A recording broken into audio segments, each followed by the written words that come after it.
So hello everyone, how are you all. कैसे हैं आप सभी लोग। आई होप आप सभी लोग अच्छे होंगे, आपकी पढ़ाई अच्छे से चल रही होगी।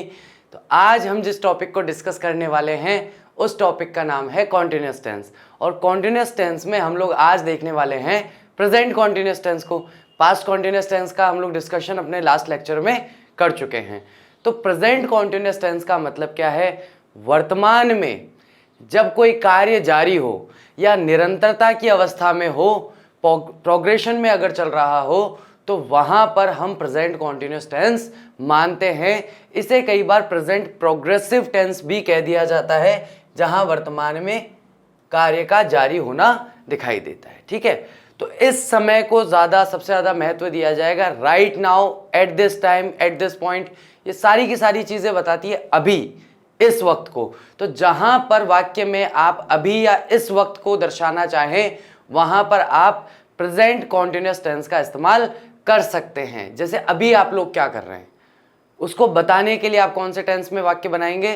तो उसको बताने के लिए आप प्रेजेंट कॉन्टिन्यूअस टेंस में वाक्य बनाएंगे। तो इससे पहले कि हम रूल्स की तरफ बढ़े, पहले एक बार देख लेते हैं कि सेंटेंसेस कैसे बनाए जाते हैं। तो प्रेजेंट कॉन्टिन्यूअस टेंस के अफर्मेटिव सेंटेंसेस के बारे में हम सबसे पहले बात करेंगे। सब्जेक्ट आएगा इज, एम, आर। जो हमारी वर्ब्स है इनका हम लोग यहाँ पर इस्तेमाल करते हैं। कैसे इस्तेमाल करते हैं? तो भैया ए के साथ ले लो एम,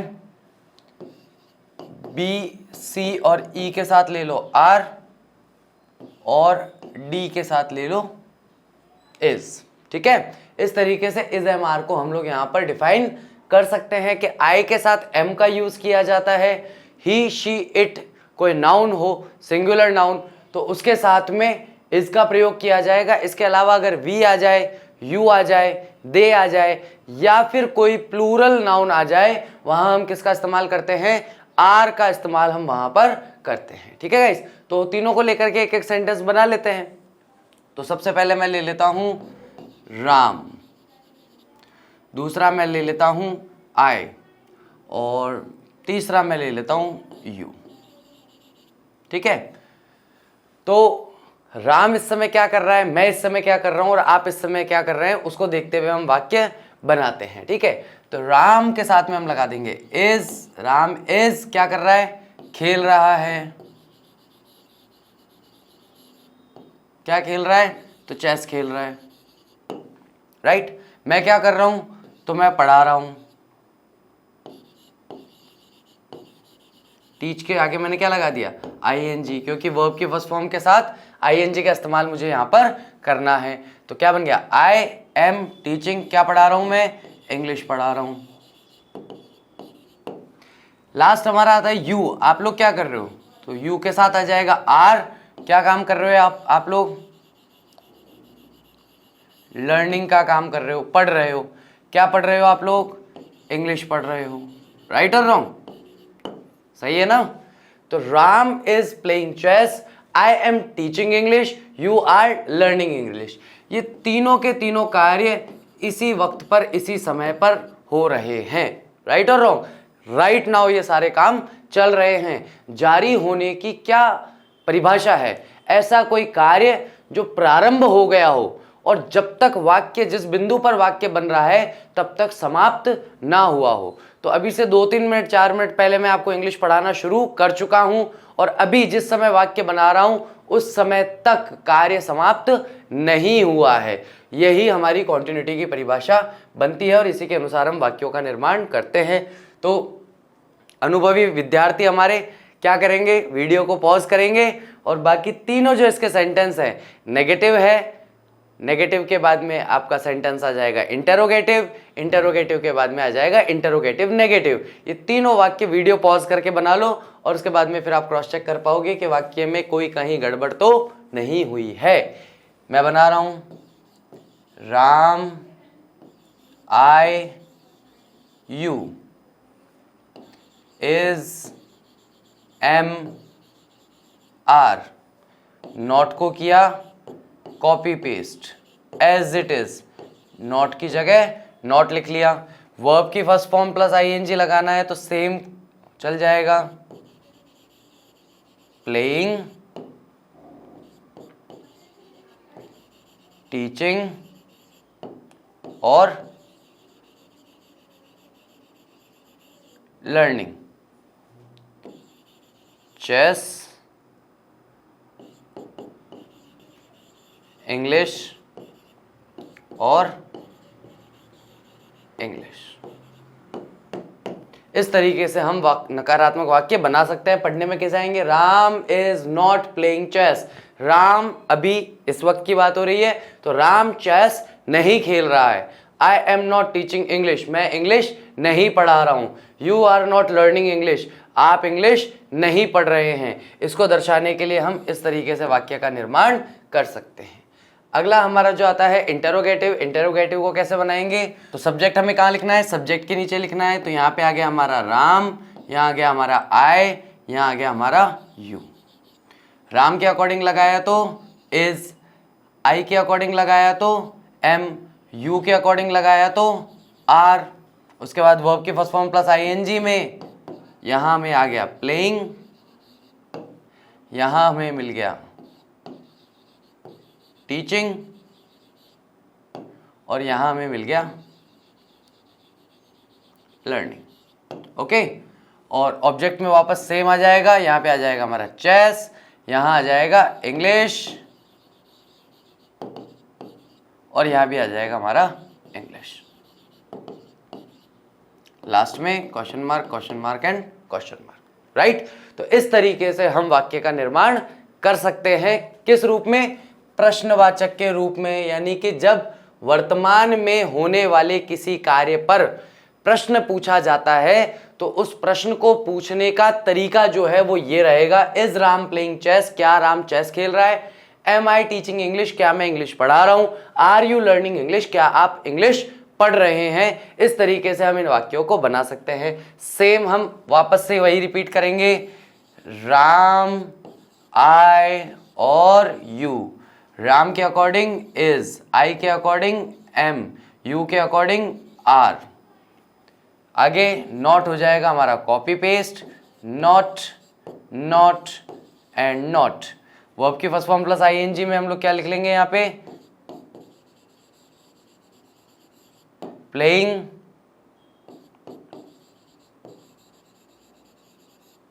टीचिंग और लर्निंग। ऑब्जेक्ट में क्या खेल रहा था वो? चेस। क्या पढ़ा रहा हूं मैं? इंग्लिश। क्या पढ़ रहे हो आप लोग? English, right. इस तरीके से हम प्रश्नवाचक नकारात्मक वाक्यों का निर्माण कर सकते हैं। क्या राम चेस नहीं खेल रहा है? क्या मैं इंग्लिश नहीं पढ़ा रहा हूं? क्या आप इंग्लिश नहीं पढ़ रहे हैं? इस तरह से हम हिंदी में इन वाक्यों को देख सकते हैं, हिंदी में इन वाक्यों को आसानी से समझ सकते हैं। ठीक है गाइस, तो इस तरीके से आप इन चारों वाक्यों को बना पाएंगे। आगे अब हम बात करने वाले हैं रूल्स के बारे में कि कौन कौन सी ऐसी परिस्थितियां हैं जिसमें हम इस्तेमाल करते हैं प्रेजेंट कॉन्टिन्यूअस टेंस का। लेकिन उससे पहले एक बार उसकी पहचान देख लेते हैं, एडवर्ब्स देख लेते हैं। तो एडवर्ब्स का मतलब क्या है? पहले भी कई बार बता चुका हूं, एक बार आप लोग बताओ। क्रिया विशेषण। और यहां पर हम जिन एडवर्ब्स का इस्तेमाल कर रहे हैं वो कौन से एडवर्ब्स है? तो ये सारे के सारे हैं एडवर्ब्स ऑफ टाइम, यानी कि समय को दर्शाने वाले क्रिया विशेषण हैं। और इससे क्या पता चलता है? क्रिया के होने के समय की जानकारी हमें मिलती है। किसकी जानकारी मिल रही है यहाँ पे हमें? क्रिया के होने के समय की, कि क्रिया कब हो रही है उसकी जानकारी हमें इन सबसे मिल रही है। और इन सबसे, इनकी अगर अब बात करें तो क्या मिल रही है जानकारी? कि अभी इसी वक्त हो रही है। ठीक है, तो नाउ का मतलब होता है अभी, राइट नाउ का अर्थ भी है अभी या इस समय। एट दिस टाइम का मतलब भी होता है इस समय। एट दिस मोमेंट का होता है इस क्षण। वैसे इस क्षण ना बोल करके इसी क्षण बोलते हैं हिंदी में अपन सामान्यतः, जहां तक मुझे ध्यान है। मुझे बताना इस क्षण बोलते हैं या इसी क्षण बोलते हैं। एट प्रेजेंट यानी कि वर्तमान में, इस समय में। लुक का मतलब है देखो। ये सबसे इंटरेस्टिंग है। लुक वाला जो है ये सबसे इंटरेस्टिंग है, क्योंकि लुक जब भी आता है और मैं आपको कहूंगा देखो, तो जो भी चीज मैं आपको देखने के लिए कहूंगा वो उस समय कॉन्टिन्यूटी में होगी, यानी कि कोई ना कोई कार्य चल रहा होगा। देखो वह हंस रहा है, देखो वह जा रहा है, देखो वह आ रहा है। तो जब भी मैं कहूंगा लुक या देखो, तो वहां पर अधिकांशतः कौन सा हमारा टेंस बनेगा? सिंपल प्रेजेंट कॉन्टिन्यूअस टेंस वहां पर हमारा बनता है। कौन सा टेंस बनता है? प्रेजेंट कॉन्टिन्यूअस टेंस बनता है। लेकिन मान लो लुक के बाद में कोई ऐसी वर्ब आ जाए जिसे हम आईएनजी फॉर्म में नहीं रख सकते, तो ऐसी परिस्थिति में हम सिंपल प्रेजेंट टेंस में उसे बनाते हैं, नहीं तो प्रेजेंट कॉन्टिन्यूअस टेंस का हमेशा यहां पर इस्तेमाल किया जाता है। राइट की रॉन्ग?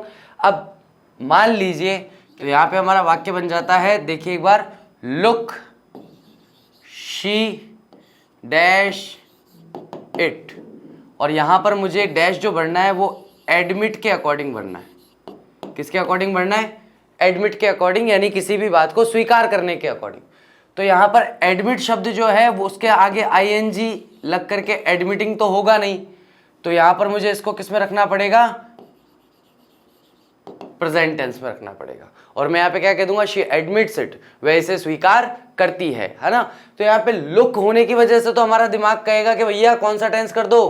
प्रेजेंट कॉन्टिन्यूअस टेंस कर दो। लेकिन साथ ही साथ हमें वर्ब का प्रकार भी तो देखना है। हमने अपने पहले लेक्चर में पहले लेक्चर जो था हमारा कॉन्टिन्यूअस टेंस का, उसमें हमने डिस्कस किया था कि भैया अगर ये सारी वर्ब्स आती हैं, verbs of perception, verbs of possession, verbs of resemble या अपीयरेंस, तो उनको सबको हम कभी भी कॉन्टिन्यूअस टेंस में नहीं रखते हैं, उन्हें कभी आईएनजी फॉर्म में नहीं लिखना चाहिए, यानी कि ये वर्ब जो है आईएनजी फॉर्म में नहीं आएगी। ठीक है, तो ये सारे के सारे एडवर्ब्स हैं, इनमें से कोई भी एडवर्ब अगर आपको वाक्य के अंत में दिखाई देता है तो मूल रूप से अगर और कोई पास्ट टेंस का एडवर्ब नहीं आ रहा है तो उसे प्रेजेंट कॉन्टिन्यूअस टेंस में रखा जाना चाहिए। चलिए पहले रूल के बारे में बात करते हैं। Action happening at the time of speech, इसका क्या मतलब है, क्या तात्पर्य है इसका? तो देखो हिंदी में कहते हैं कहते समय कार्य जारी हो, कहते समय कार्य जारी हो। अब देखो जैसे कि एक काम चल रहा है और इसी काम पर, इसी कार्य पर मैं वाक्य भी बना रहा हूं, जैसे मैं पढ़ा रहा हूं, या लिखते समय मैं बीच में कह दूं मैं लिख रहा हूं, है, बात करते समय मैं कह दूं बात कर रहा हूं, ठीक है, और क्या, खाना खाते समय मैं कह दूं खाना खा रहा हूं। तो जिस समय कार्य जारी हो, जिस समय कार्य निरंतर हो, उसी समय उस कार्य पर यदि वाक्य बनाया जाता है तो वह प्रेजेंट कॉन्टिन्यूअस टेंस में बनता है। जैसे कि आई एम गोइंग होम, अब कोई व्यक्ति है जो घर जा रहा है और घर जाते आते रास्ते में किसने पूछा कहाँ जा रहे हो भाई, तो अभी मैं घर जा रहा हूँ, तो now I am going home, यानी कि इसकी जो घर जाने की यात्रा है वो प्रारंभ हो चुकी है और समाप्त नहीं हुई है। उसको दर्शाने के लिए कौन से टेंस का इस्तेमाल कर रहा है? सिंपल प्रेजेंट टेंस का इस्तेमाल ना करके प्रेजेंट कॉन्टिन्यूअस टेंस का इस्तेमाल यहां पर ये कर रहा है। He is crying because of the movie, अब कोई व्यक्ति है, मूवी के अंदर कोई भावनात्मक कोई दृश्य आ गया, उसे देख करके रो रहा है, तो मूवी भी देख रहा है और रो भी रहा है, तो मूवी देखते देखते अगर रो रहा है तो ही इज क्राइंग आ जाएगा प्रेजेंट कॉन्टिन्यूअस टेंस में। We are heading to the park, heading का मतलब भी जाने के अर्थ में ही होता है कि यानी कि हम पार्क जा रहे हैं, या वैसे टूवर्ड्स अगर होता तो पार्क की तरफ जा रहे हैं, लेकिन टू पार्क है तो हम पार्क जा रहे हैं। ठीक है, तो हेडिंग का मतलब आगे बढ़ना, उस अर्थ में हेडिंग का प्रयोग किया जाता है। इट इज रेनिंग आउटसाइड, बाहर बरसात हो रही है।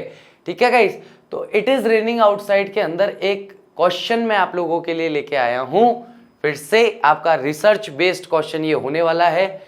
यहां पर इट जो है वो किस तरह का सब्जेक्ट है, क्योंकि सब्जेक्ट तो हम उसे बोलते हैं जो क्रिया का संपादन कर रहा हो, कर्ता तो वो होता है जो क्रिया को परफॉर्म कर रहा हो, तो बरसात होना तो एक स्वाभाविक क्रिया है, तो यहां पर इट क्यों आता है? इस तरह के वाक्यों के आगे इट क्यों आता है जहां पर कोई व्यक्ति या कोई वस्तु जो है किसी कार्य को नहीं कर रहे होते, यानी उस कार्य को करने वाला नहीं होता कोई, या होता है या नहीं होता है, अब ये सब आप पता करो। तो इट यहाँ पर किस रूल के अकॉर्डिंग आया है ये आपको पता करके मुझे कमेंट में बताना है कि यहाँ पर इट हमारा सब्जेक्ट क्यों है। अगला हमारा इसमें नियम आता है actions happening currently but not at the time of speech, कि आजकल कोई काम चल रहा है लेकिन जिस समय बात कही जा रही है उस समय नहीं चल रहा है ना। यानी कि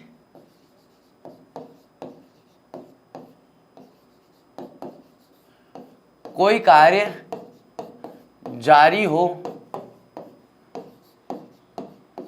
परंतु कहते समय नहीं। कोई कार्य जारी तो है लेकिन उसका जारी होना हम जिस समय पे बता रहे हैं उस समय पर जारी नहीं। इसे प्रैक्टिकली समझते हैं भाई, है ना। इसको थ्योरी में जाएंगे ना ये लिखने लिखाने में तो कुछ भी समझ में नहीं आएगा। मान लीजिए आप किसी शादी में गए फंक्शन अटेंड करने के लिए, डिनर अटेंड करने के लिए। अब आपने शादी में जाकर के एक प्लेट ली, उस प्लेट में ढेर सारा खाना भर लिया और उस खाने को आप क्या कर रहे हो, खा रहे हो। अचानक से कोई आता है और पूछता है कि भाई क्या चल रहा है, तो आप कहोगे I am preparing for my board examination, कि मैं अपने बोर्ड एग्जाम के लिए तैयारी कर रहा हूँ। तो मुझे बताओ कि उस समय वहाँ उस शादी में खड़े होके हाथ में प्लेट लेके भर के उसे आप बोर्ड एग्जाम की तैयारी कर रहे हो क्या? बात समझ में आई?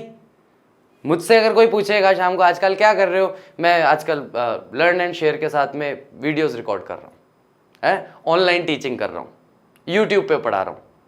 तो उस समय वहाँ शादी में खड़ा होकर क्या मैं यूट्यूब पे पढ़ा रहा हूँ क्या? बात समझ में आ रही है?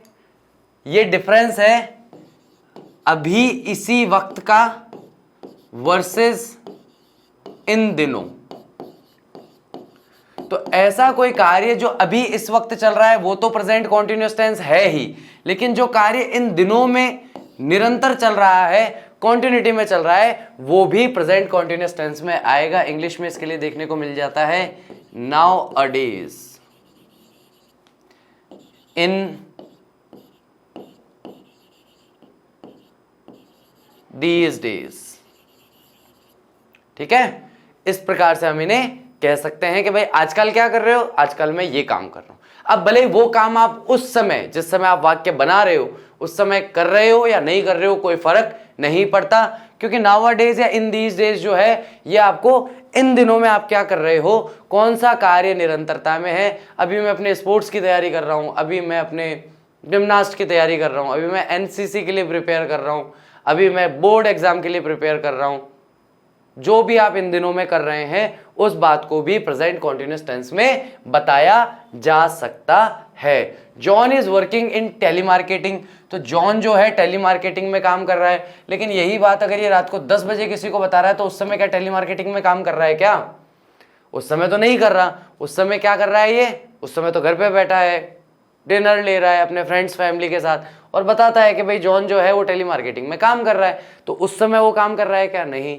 यहाँ पे सेंस क्या बनेगा? इन दिनों काम कर रहा है। कहाँ काम कर रहा है? टेलीमार्केटिंग में। बात समझ में आई? She is running for president, वो प्रेसिडेंट के लिए खड़ी है या खड़ी हो रही है, right. I am working in an institute, मैं एक इंस्टीट्यूट में काम करता हूँ, कर रहा हूँ इन दिनों, राइट और रॉन्ग। तो इस तरीके से हम वाक्यों का निर्माण यहाँ पर इस नियम से कर सकते हैं। एक्शंस और events planned for the future, तो वो एक्शंस और वो इवेंट्स जिन्हें फ्यूचर के लिए प्लान किया गया है, इसको भी थोड़ा स्वाभाविक तौर से समझते हैं, वरना फ्यूचर टेंस और प्रेजेंट टेंस में कंफ्यूजन हो जाएगा। अच्छा, यहाँ पर मेरा एक आध कोई मित्र बैठा है, मैं किसी का भी नाम ले लेता हूँ, लेकिन किसी का नाम लूंगा ना तो बाकी सारे बोरिया बिस्तर लेके मेरे को परेशान करेंगे, चढ़ जाएंगे मेरे ऊपर, सर आपने उसका नाम लिया वीडियो में, हमारा नाम तो लिया नहीं। तो मैं कोई इमेजिनरी नाम लेता हूँ, है ना, काल्पनिक नाम ले लेता हूँ। तो काल्पनिक नाम ले लिया मैंने, मैक्स। मैक्स मेरा दोस्त है और मैक्स से मैं पूछ रहा हूँ और भाई कल क्या कर रहा है? बात ध्यान से सुनना, कल क्या कर रहा है? कर रहा है प्रेजेंट टेंस, कल फ्यूचर टेंस। तो मैं उसके निकट भविष्य की योजना पूछ रहा हूं। क्या पूछ रहा हूं? कि उसकी योजना क्या है, क्या प्लानिंग है उसकी। आई मेरी बात समझ में?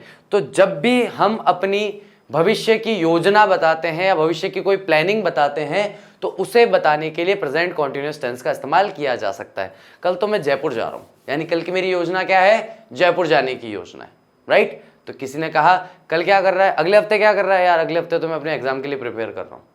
खेलने चलेगा, नहीं। मूवी देखने चलेगा, नहीं। क्या कर रहा है, एग्जाम के लिए प्रिपेयर कर।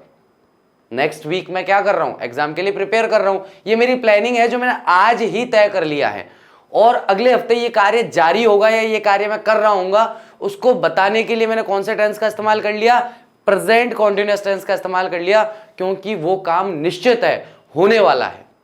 राइट और रॉन्ग? अपन ने पहले भी बात की थी सिंपल प्रेजेंट टेंस के टाइम में भी, कि कैसे फ्यूचर टेंस जो है वो प्रेजेंट टेंस के जरिए बताया जाता है। अगर कोई कार्य होना ही होना है, मनुष्य के द्वारा, इंसानों के द्वारा अगर निर्धारित है कोई भविष्य में होने वाला कार्य या भविष्यकालिक कोई योजना, तो उसे दर्शाने के लिए हम किसका इस्तेमाल करते हैं, प्रेजेंट कॉन्टिन्यूअस टेंस का इस्तेमाल भी कर सकते हैं। She is running for president next year. Next year कौन सा टाइम है, future tense. She is running present continuous tense, लेकिन वो तय कर चुकी है ना, उसकी प्लानिंग है फ्यूचर की, इसलिए वो ऐसे बोल रही है। I am taking my driving test after the Christmas break. तो क्रिसमस का ब्रेक खत्म होने के बाद मैं अपना ड्राइविंग का टेस्ट लूंगा। We are watching movie later. आज बाद में हम क्या करने वाले हैं, तो हम लोग आज मूवी देखने वाले हैं। आई बात समझ में कि भाई अभी शाम का क्या प्लान है, शाम को अपन मूवी देख रहे हैं। बात समझ में आई? हिंदी में मैंने कैसे बोला, शाम को अपन मूवी देख रहे हैं, यानी कि प्लानिंग हो गई और प्लानिंग फिक्स हो गई कि अब लेटर ऑन, आज के दिन में लेटर ऑन जो शाम का समय आएगा उसमें हम लोग मूवी देखने का कार्य कर रहे होंगे। मैं देखूंगा, तुम मत देखना, पढ़ाई करना। ठीक है, चलिए नेक्स्ट आगे बढ़ते हैं। ओके चलिए, यहां तक का हमारा हो गया। इसमें गाइस कुछ चीजें हैं जो डाउटफुल था कि लाऊं कि नहीं लाऊं, लाने से कंफ्यूजिंग हो जाएगा, कंफ्यूजन और ज़्यादा बढ़ जाएगा, इसलिए उन चीज़ों को छोड़ दिया है। लेकिन पता नहीं क्यों अपने आप को रोक नहीं पा रहा हूँ उसके बारे में बात करने से, तो उसके बारे में बात कर लेते हैं, एक बार जर्नल चर्चा कर लेते हैं। हैबिचुअल एक्शन जो है वो भी प्रेजेंट कॉन्टिन्यूअस टेंस में आते हैं। ठीक है, किसी आदमी की अगर कोई आदतन क्रिया है या दैनिक क्रिया है, ठीक है, और आदतन क्रियाओं में भी खास करके वो आदतन क्रियाएं जो अभी अभी कुछ समय पहले से ही शुरू हुई है ना, ऐसी आदत जो पहले नहीं थी लेकिन अभी कुछ दिनों से वो नई आदत का कोई काम करने लगा है या कोई नई दिनचर्या का काम करने लगा है, उसे दर्शाने के लिए भी प्रेजेंट कॉन्टिन्यूअस टेंस का इस्तेमाल किया जा सकता है। ठीक है, तो दैनिक क्रिया हो या आदतन क्रिया हो, उसको बताने के लिए प्रेजेंट कॉन्टिन्यूअस टेंस इस्तेमाल में लाया जा सकता है, नंबर 1। नंबर 2, अभी अभी कोई नई ताज़ा कोई आदत लगी है या नया कोई दिनचर्या जो है वो शुरू हुई है, उसे दर्शाने के लिए भी प्रेजेंट कॉन्टिन्यूअस टेंस का इस्तेमाल किया जा सकता है। लेकिन जर्नली जब एग्जाम में एमसीक्यू फॉर्मेट में पूछा जाता है किसी आदत के लिए या किसी डेली रूटीन के लिए, तो 99% उसका आंसर सिंपल प्रेजेंट टेंस में ही होता है, प्रेजेंट कॉन्टिन्यूअस टेंस में नहीं होता। इसलिए थोड़ा सा अंतर्द्वंद की स्थिति थी कि कॉन्टिन्यूअस टेंस में इसको कवर किया जाए कि ना किया जाए। आप लोग इस पे थोड़ा सा एक बार देख करके मुझे बताइएगा कि क्या ये चीज़ कन्फ्यूज़न क्रिएट करने वाली है या क्लैरिटी देने वाली है, तो इसके बारे में फिर हम और बात करेंगे। ठीक है, thank you very much, I will see you soon in my next lecture. Till that take care of yourself, bye bye, see you.